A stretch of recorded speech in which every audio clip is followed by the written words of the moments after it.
Magandang araw po sa lahat. Kasama ko po ngayon si Sir Luigi Marcelo.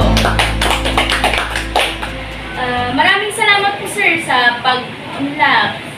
Babigyan po ako ng opportunity para interviewin po kayo. Wala naman, sir. Salamat po. Kasi kailangan po namin ito sa aming paaralan. Ganun ba? Kamusta po kayo ngayon, sir? Mabuti naman ikaw. Kamusta po, sir? Okay naman po. Nabalitaan ko po na kayo po ay tatakbo bilang konsehal.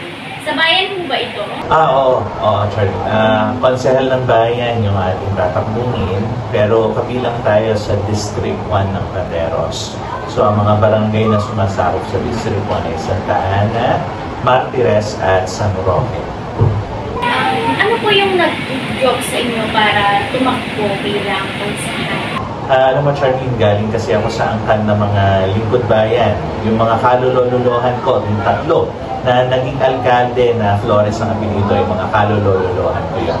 Tapos yung mga tsuming ko, yung mga naglingkod din bilang mga konsehal. Tapos yung father ko mismo, si Godeng Marcelo, ay naging vice mayor ng bayan ng mga ilang termino rin. Kaya palagay ko nasa dugo ko yung pagiging lingkod bayan. Pero bukod doon, meron naman din talaga tayong puso na maglingkod para sa ating mga mamamayan. Kung paano pa mas mapapaunlad ang bayan ng Pateros, ay meron tayong puso para doon. Ano po ang inyong mga prinsipyo o pamantayan sa pagganap ng tungkulin bilang konsehal? Sa akin, muna, para sa isang lingkod bayan, hindi lang konsehal, maging yung mga alkalde ka, o mas mga matataas pang posisyon. O sabihin na natin, para maging isang lingkod bayan, unang-una sa ating pamantayan, ay dapat meron siyang mga wastong pag-uugali o proper na character. Kasi pag sinabi natin character, ito yung persona mo eh. Nakikita man ng tao o hindi sa pribadong panahon mo o kaya sa pampublikong panahon, ito ka, kung ano ka bilang tao, kung ano yung persona mo. Kaya pag wasto ang pag-uugali mo, ito yung lalabas sa kung paano mo gagampanan ang tungkulin mo. Kung hindi wasto ang pag-uugali mo, ito din yung lalabas kung paano mo gagampanan ang tungkulin mo. Kaya ito yung magdidikta, magsasabi kung may ma-accomplish ka ba o hindi, o wala. Kung may magagawa ka ba o wala. Nakadepende sa pag-uugali ng tao. Kung ba ay wasto o hindi mga wastong pag-uugali. Tapos pangalawang bagay naman, mahalaga para sa akin, sa isang lingkod bayan, yung kanyang edukasyon. Ibig sabihin, ang edukasyon, hindi lamang yung kanyang diploma o yung kanyang mga papel na kung ano yung kanyang pinag-aralan, kundi kung ano yung kanyang mga natutunan. Kasi kung ano yung mga natutunan mo, yun din ang limit mo, yun din ang restriction mo sa paggawa ng maraming mga bagay. Kung may ma-accomplish ka o wala, nakadepende kung ano yung mga natutunan mo nung nag-aaral ka pa, o kaya yung track record mo nung nagtatrabaho ka, ano yung mga natutunan mo doon. Diba? Kaya nakadepende yung edukasyon mo o yung mga natutunan mo kung ikaw ba ay may ma-accomplish o wala. Tapos pangatlong bagay, maaaring tanungin niyo ako dito, bakit yun? No? Sa akin, mas prefer ko, imbes na katalinuhan, ay karunungan. Imbes na katalinuhan. Maraming tao matalino, pero mas matalino ang isang tao, mas napapaikot niya ang isang sistema. Diba? Kaya sa akin, mas pinipili ko na pamantayan ng isang lingkod bayan ay meron siyang karunungan. Oo, kasi kung tatanungin mo ako kung ano yung kaibahan ng katalinuhan sa karunungan, yung katalinuhan ay matalino ka na magsagawa ng mga bagay.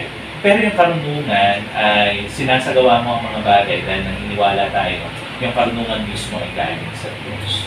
Diba? Katulad ni Solomon, diba? Nung siya ay naging hari, mas pinili niyang ibilingin sa Diyos yung karunungan. Kaya yun ay napapakita sa atin na yung karunungan mismo ay galing sa Diyos. So, ibig sabihin, ang isang marunong na tao ay may takot sa Diyos. Kaya ano man ang kanyang pagdedesisyonan, ano man ang kanyang gagawin, ito ay batay sa karunungan na galing sa Diyos mismo. Kung kayo ho ay pala rin na manalo sa pagiging konsehal, paano niyo po gagampanan ang inyong tungkulin at paano niyo po tutugunan ng pangangailangan ng mamamayan? Alam mo, sana nga magbilang anghel ka, no, na tayo ay manalo, pala rin na maging konsehal. Pero pagka nangyari yun, na tayo naging konsehal na, ang unang-una sa listahan ko na gagawin bilang isang konsehal ng bayan, ay hindi tayo magpapasa agad ng mga ordinansa o mga batas nang hindi natin nalalaman kung ano ang tunay na sitwasyon. Bagaman tayo may mga nilalakad ngayon ng mga programa o kaya mga panukala o kaya mga adhikain o mga proyekto, pero ito ay ibabatay pa rin natin sa kung ano yung talagang sitwasyon o anong kondisyon ng ating mga mamamayan. Kaya sisiguruhin ko na pag tayo ay napaupo bilang konsehal, maglalagak tayo ng oras kada araw para bumaba at lumapit sa iba't ibang sektor ng ating lipunan. Yan man ay senior citizen o yung mga TODA natin o kaya yung mga homeowners natin dito sa Pateros, ay bababain natin at aalamin natin kung ano yung talagang sitwasyon nila, ano ba ang kanilang mga suliranin. Kasi alam mo, Charlene, sa pinanggalingan ko, ako ay naging empleyado sa corporate world ng mga pribadong kumpanya. Sanay tayo, nasanay tayo dyan, na training tayo na maghanap ng problema. So bilang isang training manager, quality manager, nasanay tayo na maghanap ng mga problema. Sabi nga sa akin, pagka nahanap mo ang ugat, pag nahanap mo ang problema, na 50% ng solution ay meron ka na.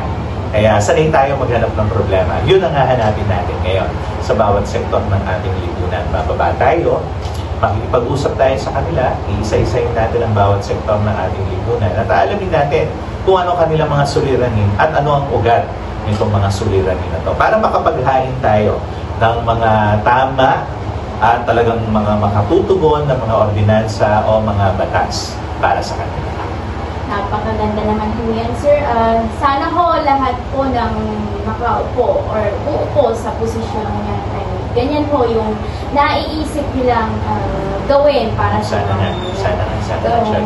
Sir, ako po bilang isang estudyante, gusto ko din mong malaman kung paano nyo papaunlarin ang edukasyon sa ating bayan.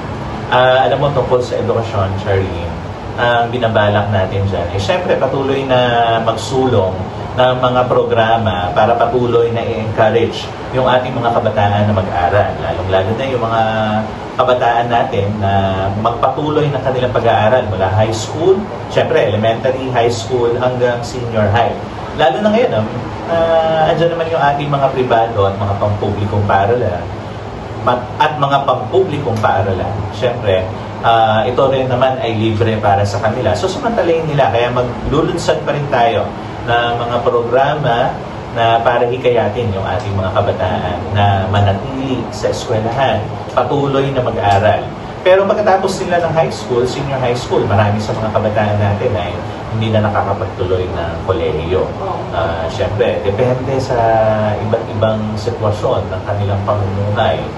Minsan nakakaroon na kaagad ng pamilya o kaya napipilitan maghanap ng mga trabaho, hindi na nakakapag-aral ng kolehiyo. Kaya dahil dito, gusto natin isulong yung pangangailangan na magkaroon tayo pa rin ng mga short courses, yung mga skills training. Dati meron na tayo kaso nawala siya ngayon. Yung ating eskwelahan, yung Pateros Technological College, ngayon meron tayong mga 4-year course. Magandang bagay yon.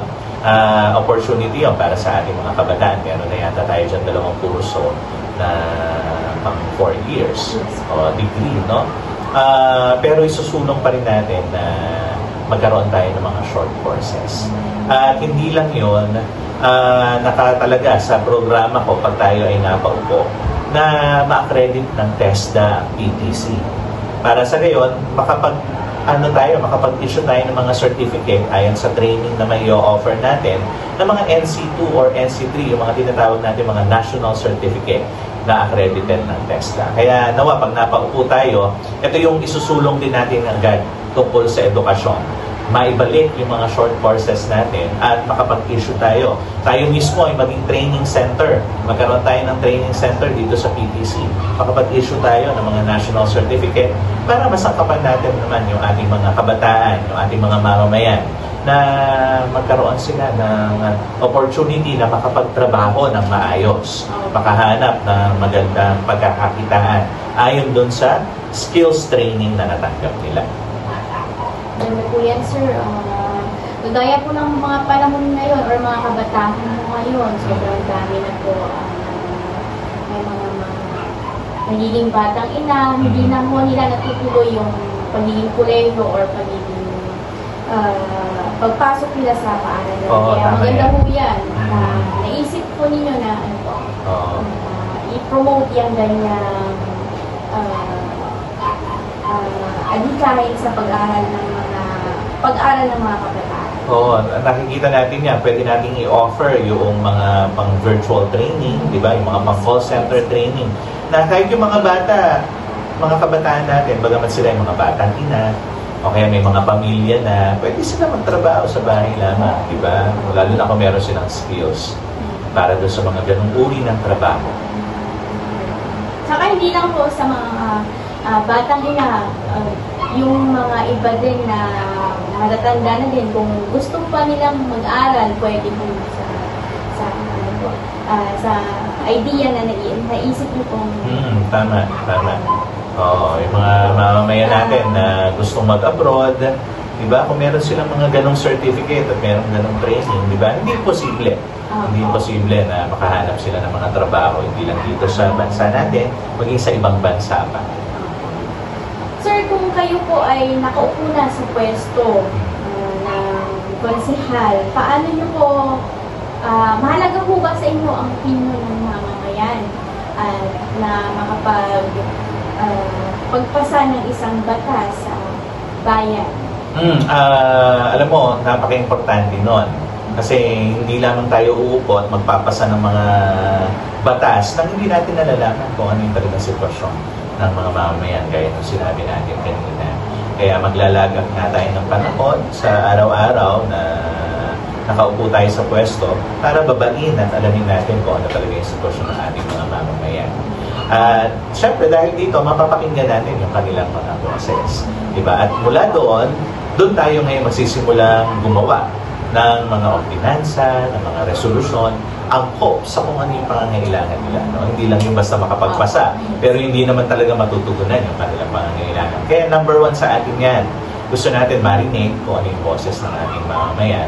At doon tayo ngayon magsisimulang gumawa ng mga hakbang, ng mga batas, ng mga ordinansa, mga resolusyon ayon doon sa boses ng ating mga mamamayan. Hindi lang yung mungkahi ko lang, no, na hindi ko nakikita kung ano yung sitwasyon.